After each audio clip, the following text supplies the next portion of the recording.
you don't have to be perfect. You just have to try your best. And that it is better to try now than to wait for some future time where you think that you're going to be an expert.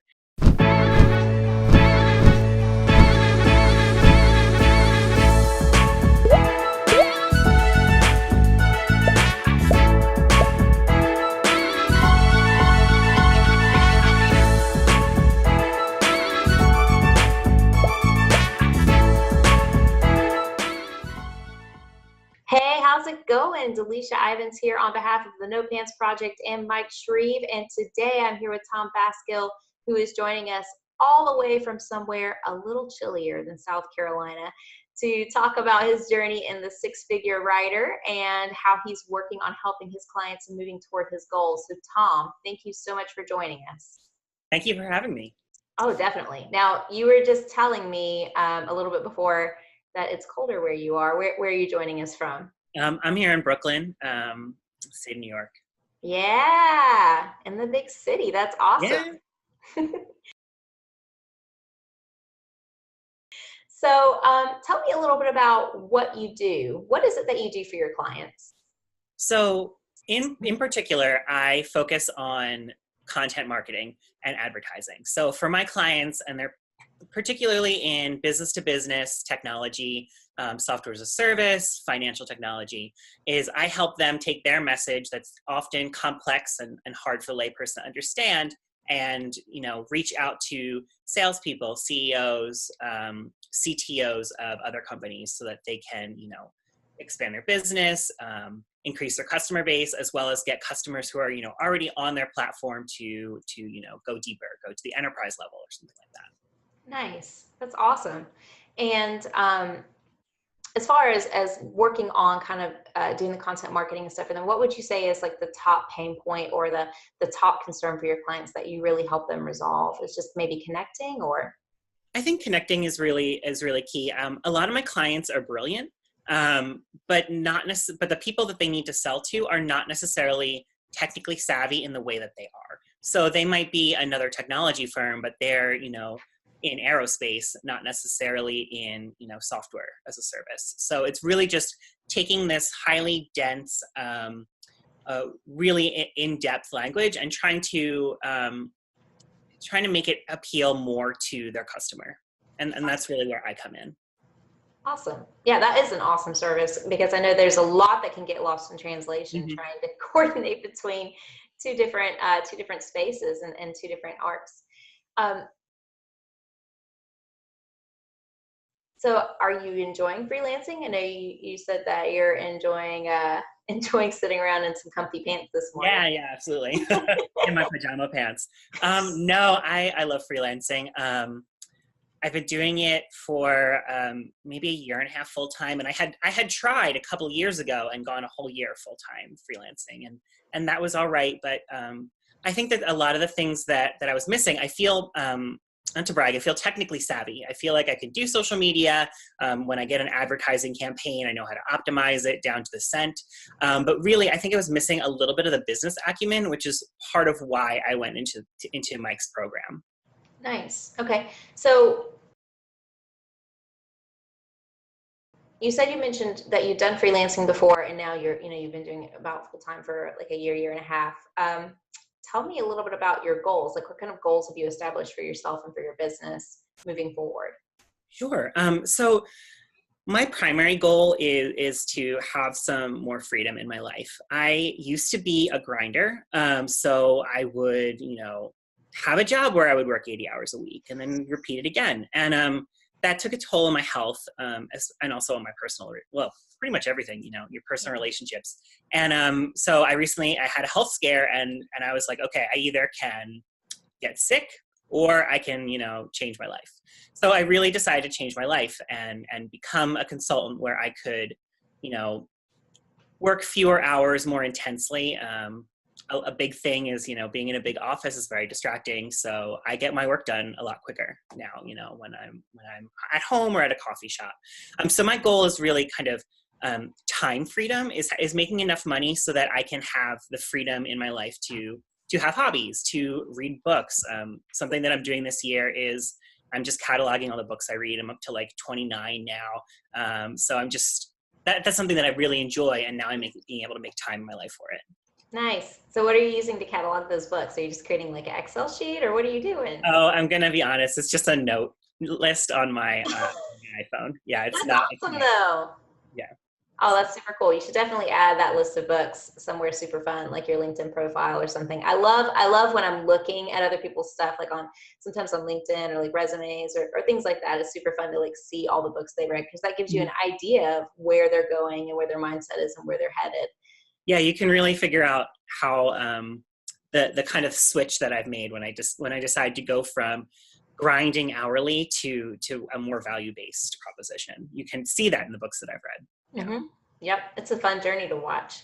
Okay, so you mentioned, Tom, about 80-hour work weeks and kind of grinding it out and that taking a toll on like your health and even your personal relationships. And I know we've all been there.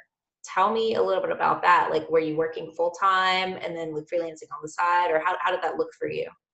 So primarily I was working full time. I would be at an agency, which could be pretty hectic, or in-house at different brands.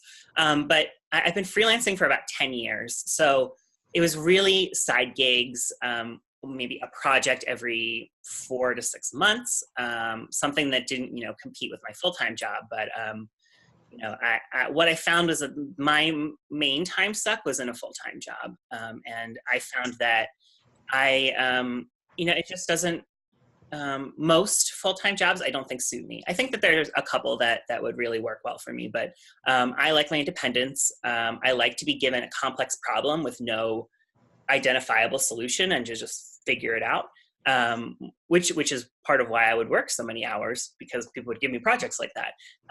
So yeah, it was really really intense, emotionally intense, time intense. It was hard to see my friends. It was hard to see my family, and hard to take care of my health. And that was one of the major factors for me. Oh, most definitely. I know, like, especially when you're working in that lifestyle, and I've done it, like, for me, it was a lot of fast food Mm. and, like a lot of quick drinks and a lot of coffee and just whatever needed to happen to make the next day move forward. For about 2 or 3 years, I did marketing in an amusement park district. So their version of a salad was really just like burger greens in a bowl. So yeah, and when you're so busy like that, it really is difficult to do things like prepare a meal, to even have the cognitive space to be like, oh, I'm going to make something healthy tonight, because you come home, you're exhausted, and you're like, whatever's quickest is like what's going to happen. Yeah, I definitely know, like microwave mentality. Mm-hmm. Yeah, absolutely. So you mentioned before that you've done advertising agencies and some work in that space. So, obviously there's writing that's involved with working with an agency and running ads and kind of doing all that. And then even correspondence between, two different spaces, like you mentioned aerospace earlier, and like maybe software as a service. So was that kind of what you looked at going into Six Figure Writer? Like, did you know that you wanted to tie writing in, or that writing was like something that you really wanted to focus on for your clients? Writing has been something that I've always enjoyed. And that's been anything from internal correspondence to business plans to RFPs to radio copy. So that's always been something I enjoyed. And then, but my educational background is in psychology. So I have a statistical background. So what I loved about the digital space is that I could put words down and then see their impact pretty immediately, and be able to optimize and change some prepositions around and see what changes. So, I was in Mike's No Pants Project open community on Facebook, and really liked what I was seeing from Mike. And then the thing that really got me was that Mike has a really good advertising campaign on Facebook. And as an advertiser, I saw that and I was like, I want to do what that guy does. And so I kept seeing his ads and reading his daily emails. And I was like, I think this is really something for me. Because email marketing has been something that I could do and I would do, but it hadn't been a primary focus of mine. Primarily I focused on social media and blogging and advertising. So I saw that, and like that was really what made me take the plunge. Is I was like, this guy has a really good campaign together. Like, I want to see how he does it, and that's part of why I joined the program. And then I ended up doing I joined in late August, and by the end of September, the program had already paid for itself. So I was like, oh, this is really great. Maybe this is something, maybe Mike he knows what's going on, right? Yeah, that's definitely. And I want to get to that too, because you had some really awesome results in the program, and those are super important. But I want to go and also ask you, because you saw like the campaign that he was running, you saw his daily emails, you saw the social media, you saw the open community, which is huge. Like the open community is it's like 17,000 people right now. It's ridiculous. So you could kind of see all that. So what would you say about like your confidence going into the program? Like, it sounds like you already had confidence in Mike and his ability to do the work, but with regards to, could you yourself do it, or did you feel like, like, okay, if I invest in this program, like, is he going to be able to break it down and teach it in a way that I can understand? Yeah, I did a lot of research before I joined the program. This was really the first program that in my life that I had joined like this. I took a certificate course at Cornell, and I had a personal coach for a bit, but this was something completely different. So I did a ton of research. I looked at competing programs and how they spoke, and really seeing the way that Mike runs his marketing and advertising machine, and then the way that in the open community he talks to people, was just very approachable to me. And so I figured that, to be totally honest, I figured going in, I was like, well, the smallest thing that I'll learn is like how he's able to do this, like how he got to where he was, and why, he speaks the way he does, and the choices he makes, and telling a story. And I figured if I didn't learn anything about email marketing, like, it's a risk. And it's a risk that I gladly took. And then I ended up just recently buying another one of Mike's projects because I took the risk before, and I was like, well, it paid off. So, Yeah. Awesome.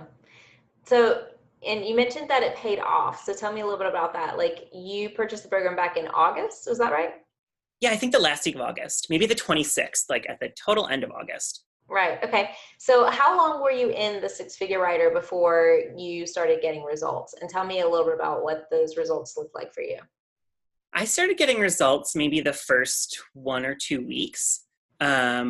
Basically, for me, a lot of what I have gotten out of the program is just self-esteem and self-worth, and figuring out how to price myself. And that was something that, I didn't really have that skill. And so I already had freelance clients, and I was always proposing to new clients. Like, I already knew, okay, if I do 10 proposals, I'm going to get one of those, sign one of those clients. So I already had those numbers. And so I was able to take on some new clients and be like, this is what I'm going to charge now. I had the confidence to say it, and I had the research from Mike, and so the language. And so immediately I signed a client, I think the first week, at a higher price. And then the second week I signed another client at a higher price. And then I was full, like I was at capacity, and I was like, I'm just going to do ridiculous proposals now. I'm just going to put the price up, because like it doesn't matter. And those kept getting accepted too. And I was like, oh my God, I think that I can do this. And so by the end of September, like, I had paid off the investment into the program, and I had paid it off before I was making monthly payments. So I had paid it off before I even invested the full amount in the program. And then, October comes around, and I've made my first month, and I was like, if I repeat this every month, I'm making 6 figures. And then November comes around, and I was like, if I repeat October, and it happened again. So I'm on track. As long as, even if I totally stagnate, I'm going to make 6 figures now because of this program.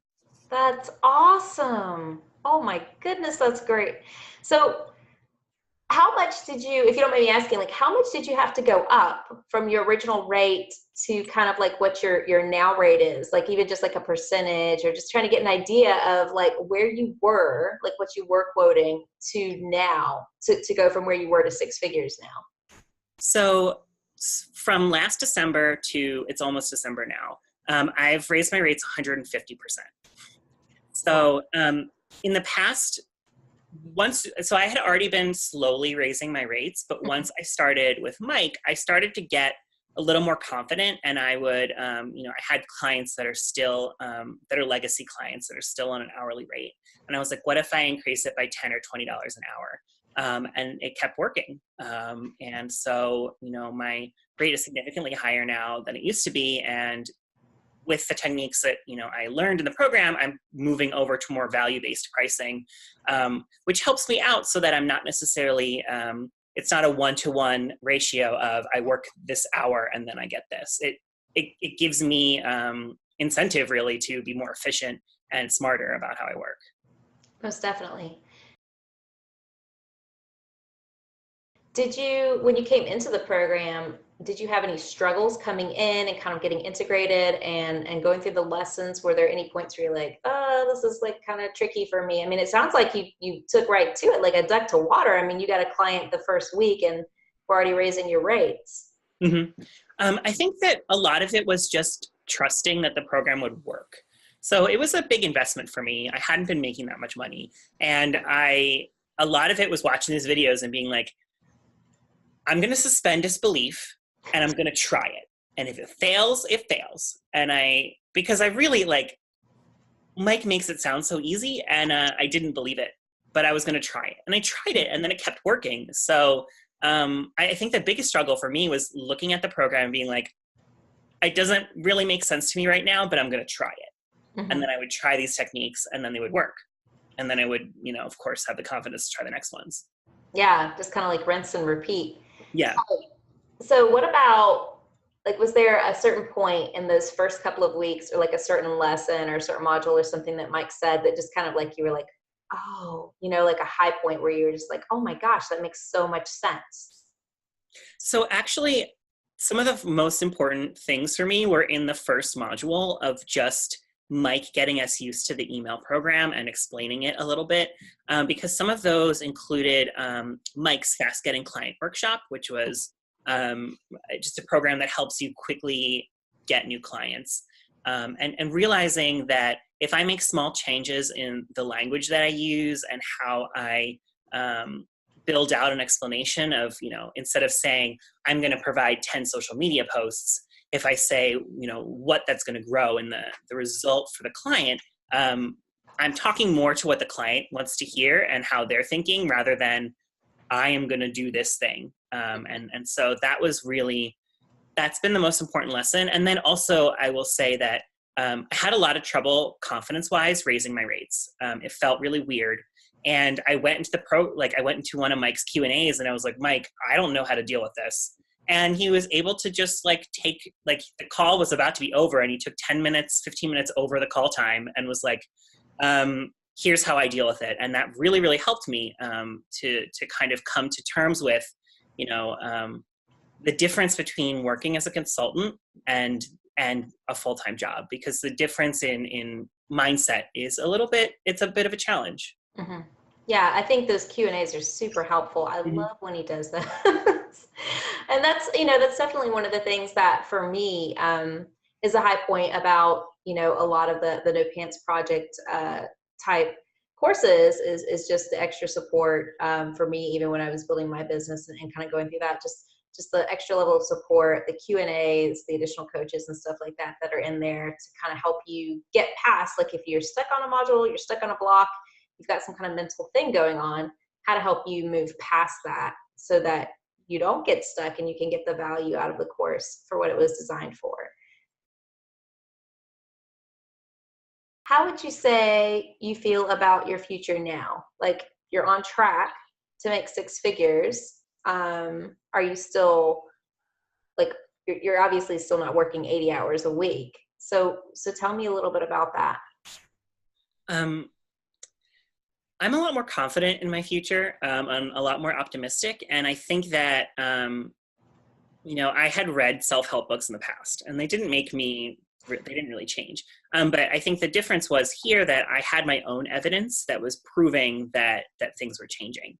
And, I just had a client that I had pitched in April before the program, and it didn't go, like, they just couldn't afford me at that time, and they just came back last week, and they were like, "Hey, we're still interested." So, starting to see that I'm on the proper steps to make my business, and then I just went into another of Mike's programs to kind of expand, um, training and things like that, because I found that I enjoy helping other people like me. And so yeah, that's really, I anticipate making the six figures, and, I just had a job offer to move me to another state. And it's like, I don't, no, I don't want a fixed salary when I know that I can make more and have more freedom. And I think for me, seeing that I can have freedom to go to a museum, or, if my friend is like having a bad day, to be like, let's pack up and go out. That's really made a big impact in my life. Most definitely. Yeah. I think that, there's financial security and like being able to know that you can, do what you need to do to take care of your day to day. And then, there's the freedom aspect of being able to be available for people when you want to be able to help people. And I'm so excited for you that you just purchased the new course. And I'll mention it just for anybody who's watching because it is super fun, but the Expert Maker 2.0 is a great course. And I think that's going to really stack well into your service offerings and into your ladder that you're able to offer, your value ladder that you're able to offer your clients. So that's really going to expand a lot of things for you. So that'll be excited. So we'll get to see in the next year how you're going to get past six figures. Yeah, I'm excited. But I do want to, like, just to make a point about when you say financial security, like, having the financial security makes everything I do easier. It is one less thing to worry about. When I'm with my friends or with my family, I'm not constantly worried about work. And so I found that life is just more enjoyable when that is one less area that I have to worry about. Yeah, especially if you're not having to we've done this. Well, I've done this recently. We were at a family event. It was Thanksgiving, and I have another family member who owns a business and does some freelancing, and he's like answering text like at Thanksgiving. Like he can't put his phone down because he's got clients like texting him, and I'm like, oh my gosh, that's miserable. Don't do. So just being able to be like, I can just put my phone away, put on Do Not Disturb, and not worry about it. That's a huge relief. Mm-hmm. Huge relief. Absolutely. So your corner, this is like one of my favorite parts of doing an interview, the corner of Tom Basgill. Tell us like some of your, you like the analytics part of things. So what would be like maybe your top 3 tips or words of insight, something like that for someone who has a similar background as yours, maybe a little bit of ad agency, a little bit of PPC or advertising, and using words and using statistics. Like what would be some tips or some words of encouragement that you could offer them right now to help move them along their journey?